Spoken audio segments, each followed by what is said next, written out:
Commissioner Lawson. That one's hard to follow. I'm a hard act to follow. No, I don't. Ain't that the truth? Mr. Clark.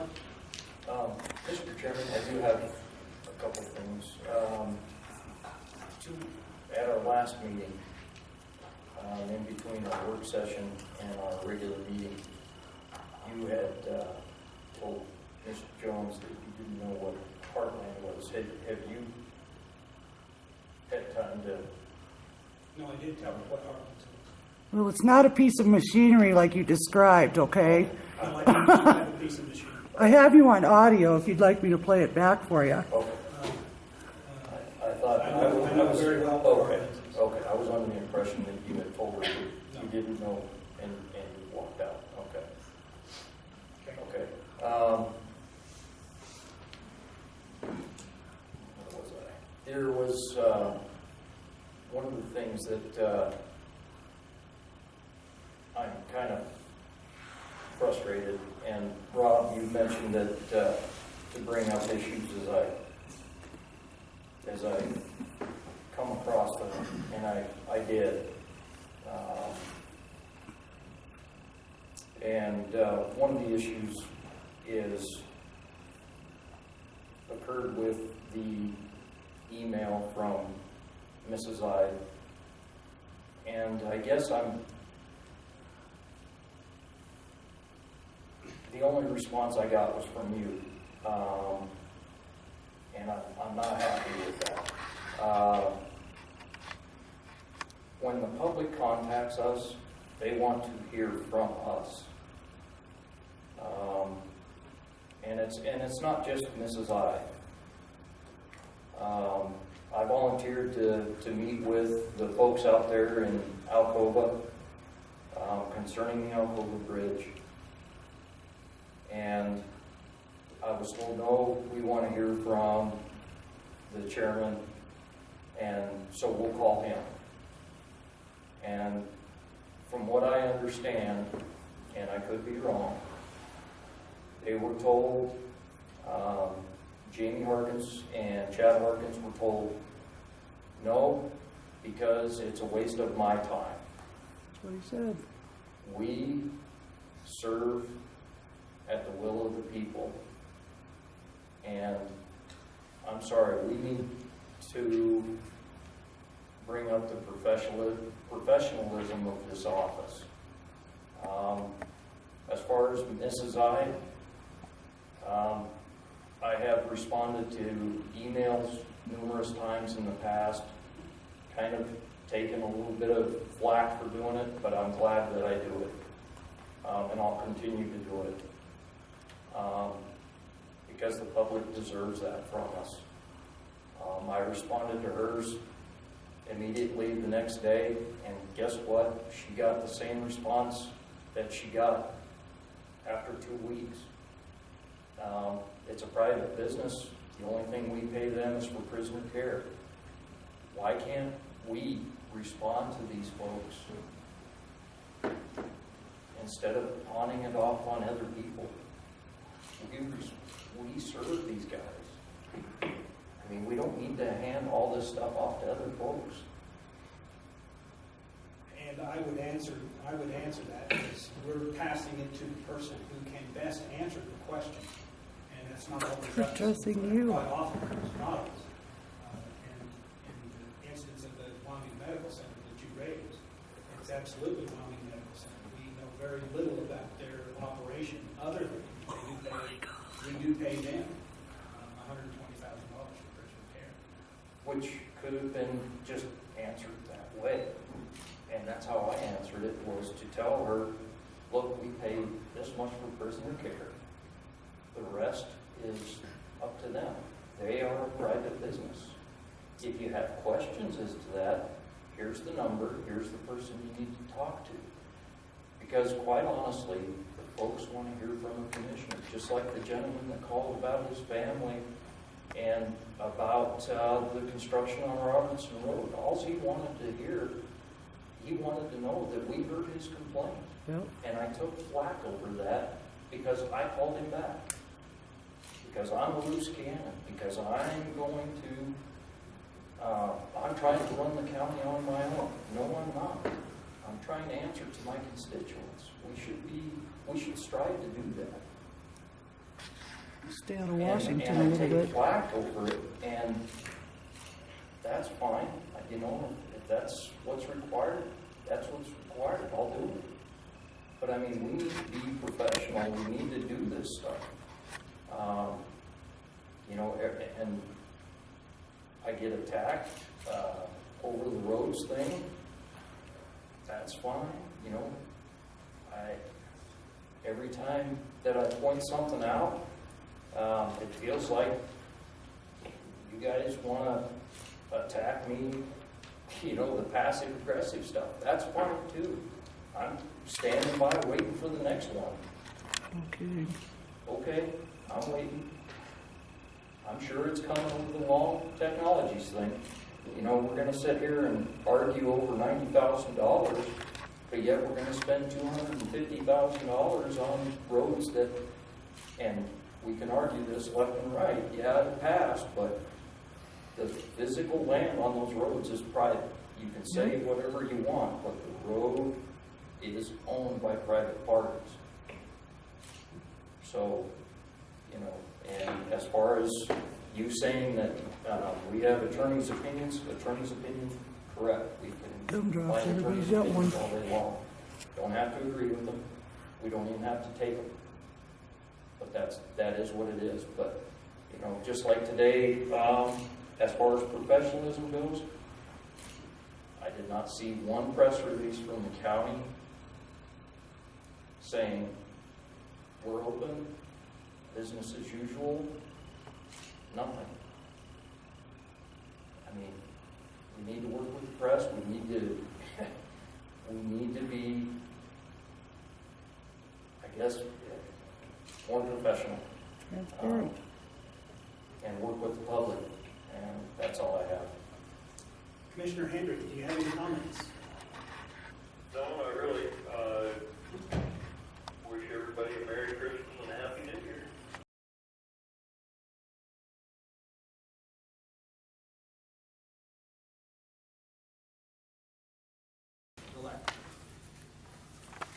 At this time, I would ask those individuals who wish to speak in opposition of the notice of intent to adopt rules governing county support for service districts to please approach the lectern. I guess I'll go first. Get the ball rolling, as they say, huh, boys? Good evening, Commissioners. Commissioner Chadwick. I'm here to speak against this proposed item, and my reasons are simple math. $250,000 of the 1 cent funds will not make a dent in the problems with our county roads. If you divide this up into 25K, a road matching grant, that is 10 roads that may get some help if they are in a service district only and can come up with the cash from the residents to get the matching grant. I find this selective repairs being done with everyone's 1 cent funds. I think this proposal has been around the county, and I think a lot of folks up here tonight, and they've seen it. There's no mistake that our roads are in poor shape, just as the university has said it. Second, doing something like this leaves much poorer areas and residents who are not part of a service district left out in the cold for their roads. And really, is this not these people that need the most help? Antelope Hills, Harvey Lane, Homa Hills. From what I understand, you are required as a county to maintain all county roads, just not a particular few. So with this, I would say you need to get your priorities straightened out and use the 1 cent monies for all the roads in the county. The money this commission has wasted over the years is astounding, from propping up non-governmental agencies and their utopia dreams of economic development, to donations made to other organizations that the voters have not agreed on to let their tax dollars be used for. Seems the commission enjoys bypassing the voters on a lot of issues, and this needs to stop. A lot of changing, but the county is changing, and I don't know if you then understand the money will not always be there for these pipe dreams, and we need to work and maintain the roads we already have now. I would urge this board to deny this change and do a little line item budget and see where you can cut the fat and start doing what you were told with our 1 cent funds when we voted for it this time. This was the roads. I believe Mr. Hendry had promised this during his election, that he would spend more money on roads this year. It's time to put your money where your mouth is. Thank you.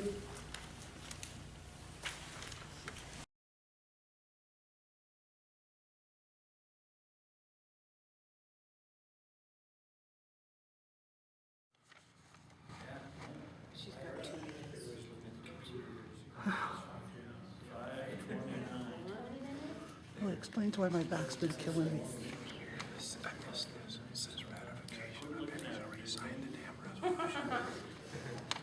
That's why I underlined. I wanted you to say it. There it is. All right. August 18, 2015, meeting of the Columbus County Board of Commissioners to order. Madam Clerk, roll call, please. Commissioner Hendry. Here. Commissioner Keating. Here. Commissioner Lawson. Here. Commissioner Schwager. Here. Chairman Chadwick. Here. Would you please join me in the Pledge of Allegiance? Pledge allegiance to the flag of the United States of America and to the republic for which it stands, one nation, under God, indivisible, with liberty and justice for all. Amen.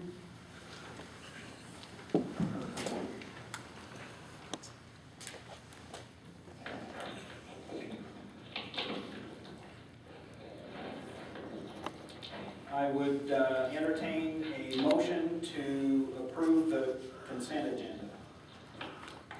So moved, Mr. Chairman. Second. We have a motion and a second. Is there anything anyone wishes to poll? Mr. Chairman, I'd like, Discussion. I'd like to pull E, ratification associate membership agreement with GIS oversight. Okay. Anything else? If not, all those in favor say aye. Aye. Those opposed, same sign. Motion carries. Item E, ratification of associate membership agreement in GIS oversight. I would entertain a motion to approve. Move to approve. And a second. Second. Discussion. Well, Mr. Chairman, the reason I have to be pulled is the whole thing confuses me on the portion of that a not-for-profit can access information that GIS information providing to, I think, government agencies that other people don't have access to. And Steve and I were just talking about it a little bit, and until we can get some clarification, I'm just would like it to be tabled. Commissioner Lawson? Well, I checked on it some, but we may want to have somebody with the expertise to develop this to have it for clarification. I'd be willing to provide a little information that when I checked on it, I was called and I said I'd check in and see it. I think the significant thing is on the very first paragraph where it says the GIO acknowledges the importance of expanding the scope of membership to include nonprofit agencies. Now here's the key, that provide critical infrastructure services to the parent members. And I probably should first describe who the parent members are. The parent members are City of Casper, Natrona County, Mills, Evansville, and Bar None are the parent members. What it's intended for is a nonprofit agency such as Wardwell Water District that provides critical infrastructure services to one or more of the parent members to be able to participate and specifically be able to get to their GIS information with regard to where the pipeline is, where the turnoff valves are, things in their specific area. At least that's what was explained to me. So it's not open to just any nonprofit agency. It has to be one that provides critical infrastructure to the parent members, and then when they come forward, they're still restricted to only their area of interest. So while that will exist in the program, they will not have access to Casper's, just to their own. But the information in there give to the GIO. So if they have a leak, they'll know at 2 o'clock in the morning, they'll know exactly where the 2 valves are that they have to go and shut off. If a valve fails, they'll know exactly what size that valve is and what they have to get to fix that valve. Wouldn't they, So that's the intent. wouldn't they already have access to information without? They do, on all these massive maps that they have to roll out. And so they're wanting to put it in a digital format, so they can just go click, click, click on their laptop at 2 o'clock. And, Mr. Chairman, and it was explained to me that, that it's a considerable expense for them to get a license and try to develop them themselves. Sure. And if they could join up, they don't have to pay that big license fee, and of course they get the services of the GIS system that's developed. Mr. Chairman, Commissioner I Schwartz. spent a little bit of time communicating with Denise Weisskopf with the city, who's actually in charge of the GIS. My issue is the nonprofit. Portable Water does not qualify as a nonprofit. I sent several emails back and forth with Denise asking for an example of a nonprofit. At this point, I do not have an example of a nonprofit. Until we have an example of a nonprofit, I would either ask that this agreement be revamped, a nonprofit be removed, and that we have an associate agreement without that wording, or we come up with some other example of nonprofit.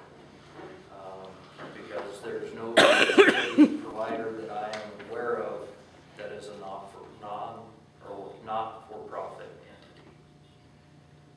According to Denise Weisskopf, they do not qualify as a not-for-profit. So I have an issue with that. Mr. Chairman, Commissioner Hendry? I was just wondering, you guys that looked at that closely, is it a IRS non-for-profit, or is it like Wardwell is a separate entity, but it doesn't make money and then take it somewhere else? It always makes money here and puts it back into their system. So it's not one of those deals where they make a lot of money and buy cars or trucks or whatever. That would be considered not really a for-profit, but it's just to pay for their water system. Denise, I don't have a hard copy for all of you guys to look at. I can only read it to you from my phone, but she quoted it as a 501c3. And There you Portable go. Water does not qualify as 501c3. But there are 501c4s that are considered nonprofit, and there's several other 501c6 Right. that are nonprofit. I can only And tell I you don't what I read know, on the email. which one that they would fall within. Do you have any idea, Madam County Attorney? No, Mr. Chairman, I do not, and I didn't, maybe I'm not very familiar with the agreement, I didn't put it on the agenda, so I'm not sure what it refers to. Maybe it just should say governmental entities, that's what the Board of Water would be, I believe. And I would But okay with that. it may well be a nonprofit, just not a 501c3. I'm not sure what it is, honestly. Mr. Chairman, what would you be okay with? I would be okay with just an associate membership being provided to a governmental entity, but with the nonprofit, I have issue with that. That makes sense. Well, and I would assume that they put the nonprofit in there for a reason, to exclude those for-profit, would be my guess. Because there are some that are for-profit. Then they'd be excluding Wardwell Water, who is basically for-profit, right? I mean, utility, any utility. I mean, I don't know, I guess I'm just not seeing the logic. There isn't any. Mr. Chairman, I'm not sure, is there any agency that's for profit? I'm just, Governmental I'm taking your agency. suggestion about taking the nonprofit off and then just using the word agency. Is there any agency that's for profit? Well, I think the whole for-profit, not-for-profit, I think is just the wrong language to use. Yeah, that's what I'm not arguing that, I'm just saying, if you just had agency, I think that would probably clarify it from a profit standpoint. But I don't know. Well, and let's ask this question. Is there any time urgency on this? Is anyone aware of any time urgency? I don't know, Mr. Chairman, there is or not, honestly. Did anybody ask that question? I did not. No, Mr. I Chair. don't know. The other thing that I would wonder about is I was just looking in here, if an agency wants to come in, then the member agencies have to vote on it, whether to let them into the GIS system. So there's a safeguard there built into it. If an entity wanted to get in here that was not really an entity that is associated with city or county governments, they have the chance to say, no, they don't belong in this. They don't qualify. I really think there's enough safeguards there, but I don't think there's probably that big a deal rush on it. And if there is, we can do it between meetings, change the language and do it between meetings that would satisfy that. Well, we could move to approve it now, just caveat to the language that we suggested be clarified, be amended. Or be clarified. That would work. I'd be okay with that. Would you care to make a friendly amendment to that effect? One of you, somebody? I think we just vote on it. If it passes, it goes in. I mean, it's, I would make a friendly amendment that we amend the language to omit nonprofit agencies and make it associate memberships available to governmental agencies. Yep. You want to do it that way, or until we have a clarification Yeah, do it of what the that way. nonprofit? Stand your ground. I think we need to get a clarification of what their intent was. Well, I think if they don't like our language, they'll let us know. Exactly. Well, thus, I think, in that case, we'd be better off just to table it until our September 1st meeting. Let's table it then to September 1st. Move to table. Well, we've already got a motion on the floor. Okay. I will withdraw my motion. Okay, you withdraw the friendly amendment. Amendment, sorry. Do you want to, do approve on the table. we have a motion and a second. Do you want to withdraw your motion? Or you can table it now. Well, He wants to kill the first motion, then we can table. yeah, we have to act on the original motion before we can table it. So you made the motion to approve, John seconded. That goes up. If you don't want to, we can vote. Call for the question, Mr. Chairman. Just vote on it. And then You want to vote on it? Yeah. Okay. As is. All those in favor, say aye. Aye. All those opposed, Aye. same sign. Aye. Okay. I would entertain a motion to table. Move to table. Second. We have a motion and a second. All those in favor, say aye. Aye.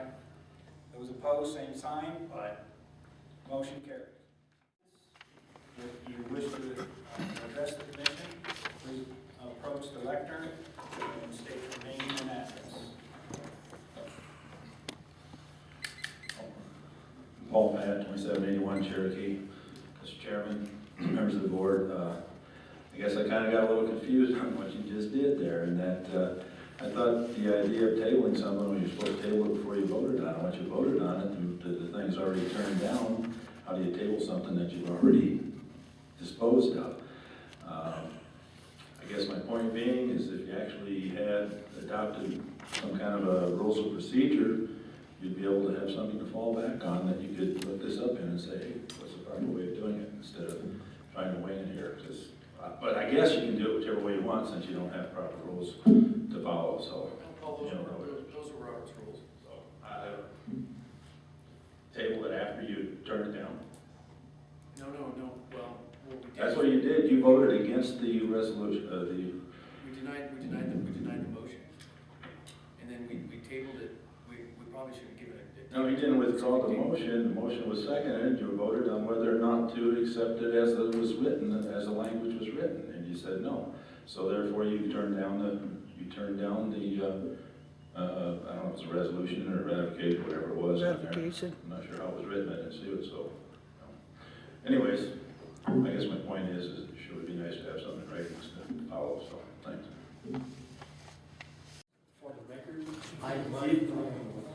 For the record, I did not organize a public meeting about this issue. Right. He's sitting in this room.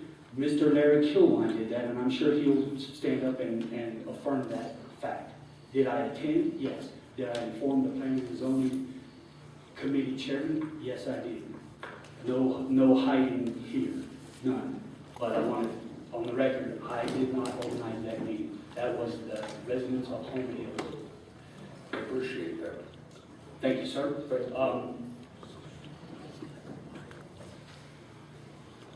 It's funny how the property rights of residents are bounced around here, where I feel for Mr. Bray. I understand that. But you just gave him special permission to stomp on the property rights of every homeowner in Home Hills. Yep. They now get to drive by an eyesore every day. I'm pretty sure that every day they're going to be reminded that every one of them has a vote. And there are 3 commissioners up for election. And I'm pretty sure they're willing to spend some money. Mr. Tillman, I don't tell you, we just spent 2.5 hours going through public hearing. Commissioners came to a decision. We recognize that under any circumstances, somebody, and most everybody, is not going to be happy about the decision they made. We're going to make 20 unhappy for one. I hope in addressing commissioners that we understand your disappointment. We made the decision Too bad, that so we sad. felt was in the best interest of Natrona County. And we can sit here and I can have people disagree with that decision that's going out the door, but the decision has been made. No thanks coming, sir.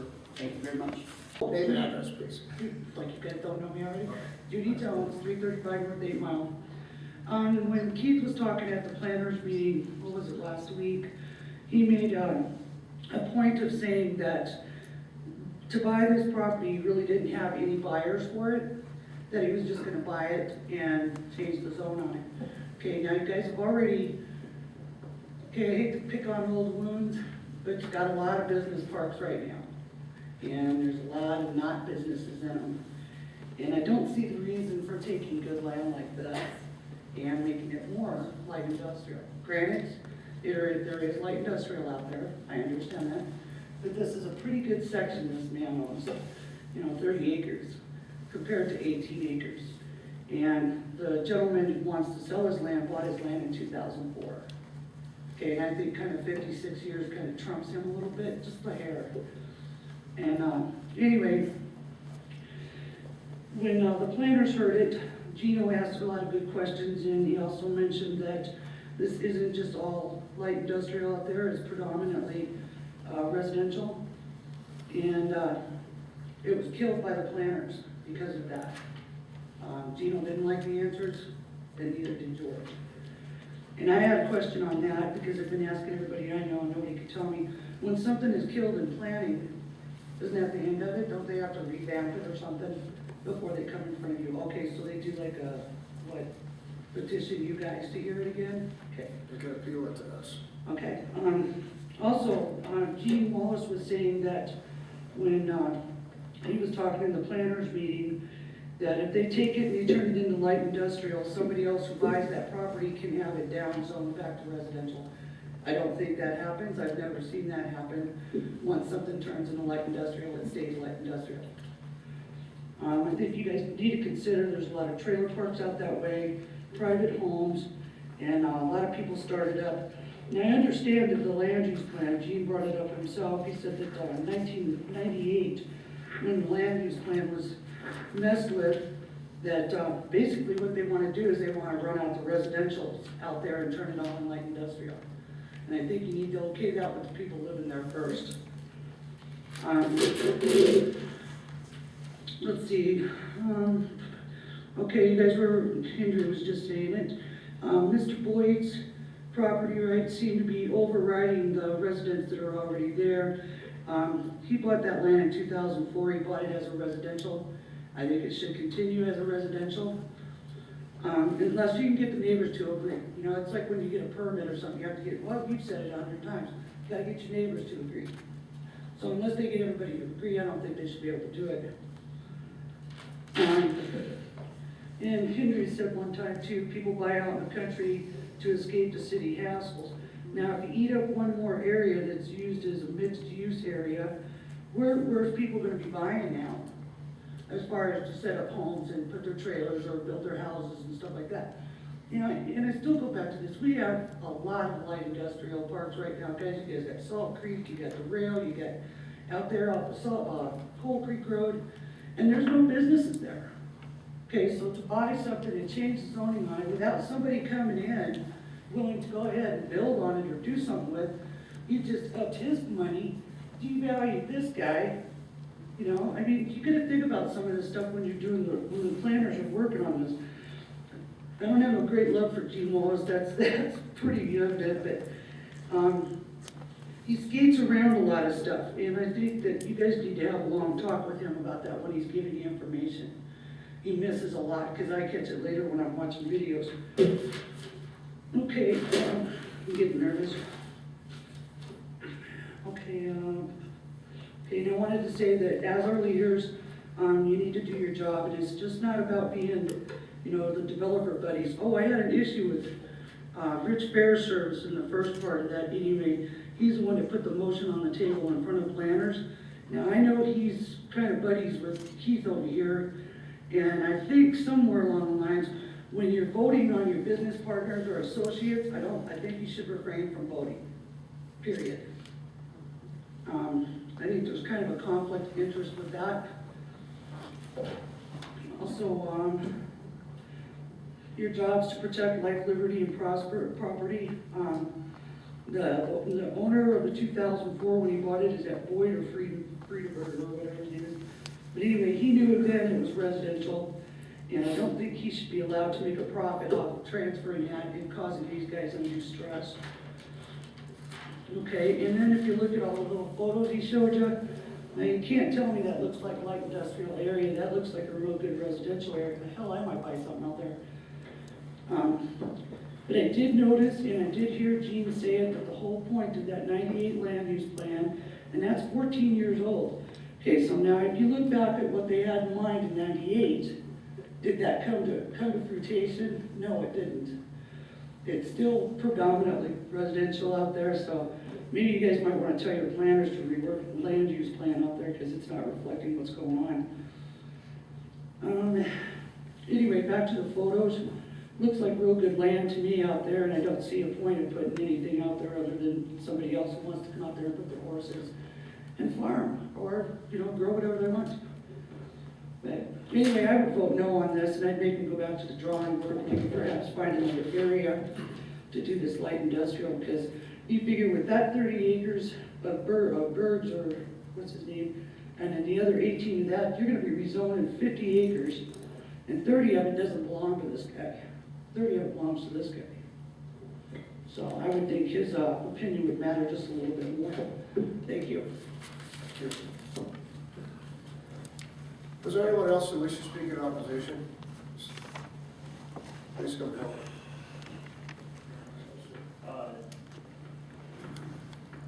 I feel for everybody that Mr. Boyce and Mr. Phillips, Mrs. Jones, everybody that talked. What was your? O'Neill. O'Neill? Okay. The thing that comes back to me is the private property rights, and Mr. Forsberg, to me, has the right to sell it, and he's reaping the benefit of a possible, I want to keep his rights intact too, Mr. Forsberg. Mr. Chairman? Sir? You know, I'd like to speak to that too, because I don't understand, I'm having a lot of trouble differentiating the property rights of somebody that owns the property and somebody that's a neighbor to the property. And we talk about, and Mrs. Jones talked about, she'd get the neighbor's approval, and, you know, they would be devaluing their property. I don't know if that's true or not, but I do remember we tried to stand by Mrs. Jones with this, a use that she's got out on 8 Mile, and she was unable to get her neighbor's approval, and their argument was that they were devaluing, you know, you were devaluing their property, you know, so I'm really, struggling, I'm trying to see, another point of that argument. A lot of times in the country, and I just, I want to keep his rights intact too, Mr. Forsberg. Mr. Chairman? Sir? You know, I'd like to speak to that too, because I don't understand, I'm having a lot of trouble differentiating the property rights of somebody that owns the property and somebody that's a neighbor to the property. And we talk about, and Mrs. Jones talked about, she'd get the neighbor's approval, and, you know, they would be devaluing their property. I don't know if that's true or not, but I do remember we tried to stand by Mrs. Jones with this, a use that she's got out on 8 Mile, and she was unable to get her neighbor's approval, and their argument was that they were devaluing, you know, you were devaluing their property, you know, so I'm really struggling, I'm trying to see really the point of that argument, but it's not spot zoning, and I think light industrial is really similar to the use in the area, and I'm gonna support it. Gary? I'm certainly going to support it. I feel for you folks, I really do. I've known you for a long time, Mr. Bryce, and this is when a county commissioner is not that great to be, because no matter what you do, you're going to make one side unhappy and the other side happy. But you got to do what's in your heart. And I'll tell you what, it's industrial all the way up and down there, light industrial. So I'm certainly going to support it. Like, there you all go. them assholes were over there taking pictures of my stuff. If you own a business and you're on a council or something like that, and you own a business and an issue comes up pertaining the same thing as your business, you got to vote abstain. You're supposed to. So, Ron Henry has no goddamn opinion. Yeah, that's He true. should have no opinion. If we can't go after ranchers and stuff, he should vote abstain. And then guess what? Then you got Matt Keaton that's He's been on our sort of side. on our side, and the Terry's sort of doing on our good. side. And Winger, I think we could throw him our direction. But Ron Henry's in there, I'm and sure he Terry's shouldn't be able to. He shouldn't be able to influence them people. He shouldn't be able to say a damn thing unless we can go after ranchers. Yeah. So excited. Yep. I talked to the old man. I said, "So, Dad, how exactly is your land over here zoned?" He says, "Heavy industrial." They're still saying you can only have 4 even on heavy industrial. That's what they're saying. Yep. They're saying even on heavy Heavy industrial, light industrial, if you got less than an acre of land, 1 is your limit, 100% screening. Oh, you guys are getting going. I better get going here. Wish to speak in opposition of ZC 14-2, please approach the lectern. My name is Frank Latimer. I live at 2613 Forbes Road. My property line is the north part of what is the big part, the 30 acres there. Actually, I find it kind of ridiculous that we're even here considering this reconsideration. You made your decision, why not stick with it? Let me be candid. I think the reason why we're here is because when you made your decision, Mr. Tyler went, I didn't get my So he went and talked to somebody, and so it was reconsidered.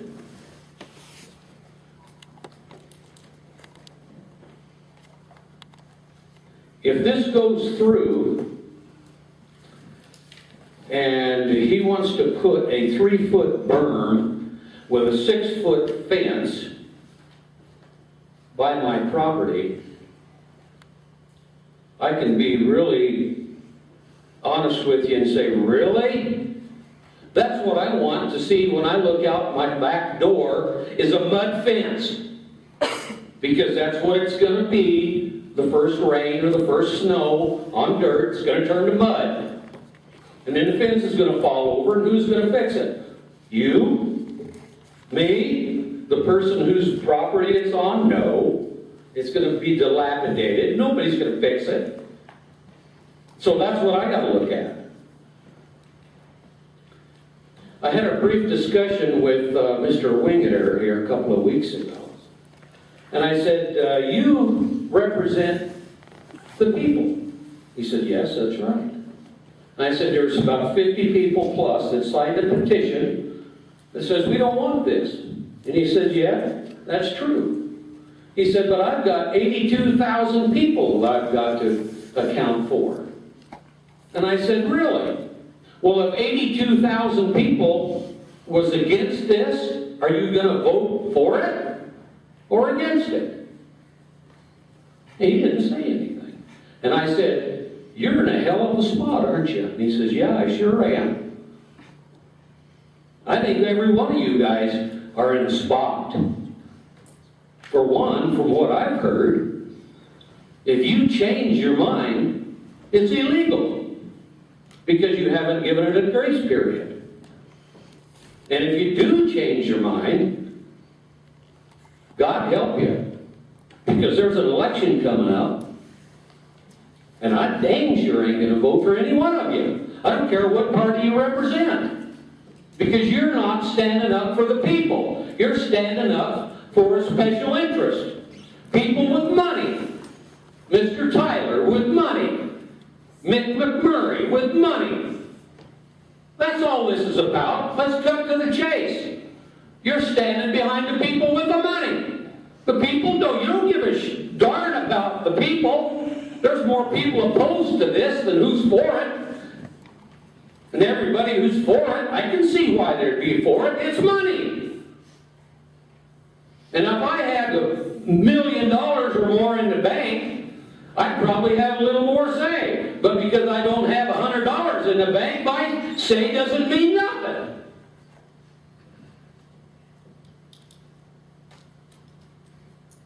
I'm aggravated. I really am. And I think you guys should vote to leave this the way it is. And if you change it, I feel sorry for you. Because you're not standing behind what the people want. You're standing behind the money. I think every one of you, if you change your mind, you ought to be ashamed of yourself. Any questions? Questions? What are you looking at me like that for? Thank you, Mr. Latimer. With all due respect. You're the one who started all this mess, trying to get it reconsidered. I hope you sleep good tonight. Mr. Latimer, please. Yes, sir. We're finished. Please sit down. Do you have any questions? They've not asked any questions, and I asked that question. And they, What question did you ask? I asked the commissioners if they had questions. None responded. You're finished. Thank you. Please sit down. Sleep good tonight. For the second time, I would ask those individuals who wish to speak in opposition of ZC 14-2 to please. Anyway, good evening, Chairman, Commissioners. I'm Judy Jones, 335 North 8 Mile. I looked at your rules of stability. For the most part, I agree with pretty much all of it. I think this was done with well intentions. The only parts that I'm going to have trouble with is like this second one. Each speaker will only be allowed to speak one opportunity. Okay, now say you got 4 things on the agenda, and I want to talk about all 4 of them, so I have to pick one. and then never get back up again. And then secondly, if I speak first, which normally I usually do, and then questions for me come up later, I wouldn't be allowed to come back to the podium. On a single issue, you would only be allowed to speak once. Okay, now that right there tells me that this is more to hinder my free speech, to hinder anyone's ideas of maybe giving you some suggestions on something else that goes with that. It goes down the road of my constitutional rights to speak at a public meeting. So you might want to rethink that one, because if I have to push it, I will. Secondly, the only other one that I thought was real kind of was the 3-minute deal. Now, also the grandstanding thing. If I hadn't brought my lawyer in to speak for that 24 minutes, we'd have a natural expansion doctrine on everyone in this county. Okay, so I was doing a public service, and that's what I do, is I get up here and these people come to me from my little area, because, you know, everybody's got their own. Pavick's got his area, folks that talk to him, Killwine, you know, Bentley, all of them, everybody. So my little area comes to me and says this, and they're like, grandstanding. So you can turn around and say, okay, Mr. Tyler, you can talk for 25 minutes because I like what you're saying. But Ms. Jones, I'm going to shut you off at 3 because I don't like what you're saying. Okay, that again hinders my ability to express myself in a public forum. And I've not been known to be aggressive, but I am a very outspoken person. And anybody who knows me knows I don't tell a lie. I tell it like it is. I don't sugarcoat it. The personal attacks, Commissioner, you were inappropriate with that with Mr. McDowell. He has belittled people in public meetings. I have video after video of it. He's called my husband a sore thumb. Mr. Opella called my husband a hillbilly junk collector in these public meetings. So if you're going to ask these from me and these guys, you need to check yourselves too. That's my point on that. And to that, I would say, my statement was, I have not seen these gentlemen in the 2 years I have been here make any such statements. Okay. That's your point of view. That's your point of view because that's what you got. But I can tell you it's wrong. Okay. I don't know where this came from, and I can only guess that somebody got their butts chewed somewhere and was upset about it. I think you need to go back and change number 2, 3, and 7. And at least go into a little bit of explanation on of what it does and doesn't mean. Because this is the only people that know about this. And maybe a little bit article in the newspaper. Anybody else who shows up 6 months from now or a year from now won't have a clue of what it means. So if you're going to put this in the resolution, I suggest you add some stuff to it, some wording to it, so that people do understand it. And I guess that's it for me, but I would have liked to have seen this go by as an amendment and put to the public for their opinions on this before somebody just went ahead and wrote this. Again, I feel like this is to shut up activists and people who get up here and speak for others, you know, because they're afraid of retaliation, so they'll put some of us up to it. I mean, you can't do nothing more to me. I'm good to roll. With that, I'll close, give it to somebody else, and try to stay under that 3 minutes. Any questions? Mr. Speaker, I like calling you Mr. Speaker. No, Mr. Chairman, I have a question for you, if I may. If an individual, if he or she needs more than 3 minutes, are you going to be cutting them off after that 3 And minutes? that is at the chairman's sole discretion.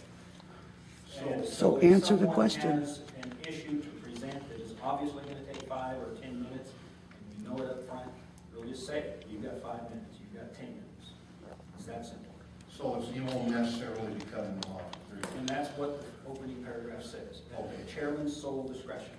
Now, as elected official, us 5 up here, do we have the right, if we want to hear from somebody second time.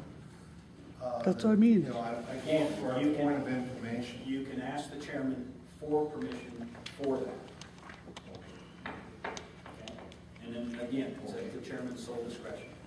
That's not just me, that's anybody. I just wanted Chairman to know. going forward, or should the vice chairman have to sit in, or the chairman gone. At his discretion at that time. Okay? Any further public comments?